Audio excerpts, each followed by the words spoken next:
guys, itong ating Kinoki Foot Patch. Naku naman na pang-cleanse, pang-energize natin habang tayo ay natutulog guys sa ating pamamahinga para naman paggising natin ay relax ang ating katawan na energize dahil natanggal ang mga toxins sa ating katawan. Yes po, napakadali lamang nitong gamitin. Eto guys, 2 piraso na yan. So meron yan kayong pagdidikit. Ayan, dito ninyo siya ididikit guys. Ipipil off nyo lang itong side na to at ididikit ninyo ito dito guys. At yan ay napakadali lamang. At ayan na nga, ayan na nga, ayan na nga. And then ididikit natin yan sa ating talampak. So ididikit natin yan dito guys sa gitna ng ating talampakan.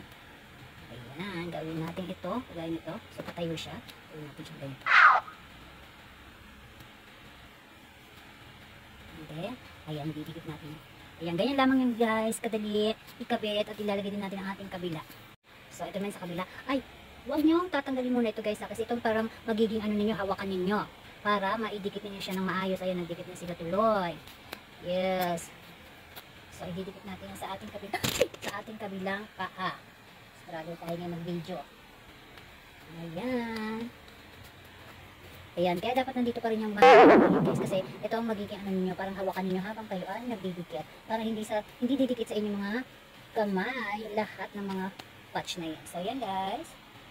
So ayan, habang tayo ay natutulog, dinidetox ni Kinoki ang ating katawan guys. Mahimbing ang tulog ninyo yan guys. Pag kayo ay nag-try nito, ay naku naman, talaga naman, para kayong hinihili. Makakatulog kayo ng maayos. At kinabukasan guys, pag natanggal niya, makikita nyo yung itim. Itim na ang hitsura niyo guys dahil sinala na ni Kinoki ang mga toxin sa ating katawan. Kaya guys, i-try nyo na rin itong ating Kinoki Patch na may pang-cleanse na pang-energize ng ating katawan. 10 ang laman nito guys ha. 10 ang laman niya sa bawat bag. Ayan guys, tingnan nyo naman, basahin nyo kung ano ang nakasulat dyan. Yan ang ating Kinoki Patch. Kaya naman guys, check out na rin kayo. Napakamura lamang nito guys. Mura-mura lang, mahimbing ang tulog ninyo dito. Check out na rin kayo nito guys. Yan ang ating Kinoki Foot Patch natin guys sa pang-detox, pang-cleanse, pang-energize ng ating katawan. Kaya naman, check out na!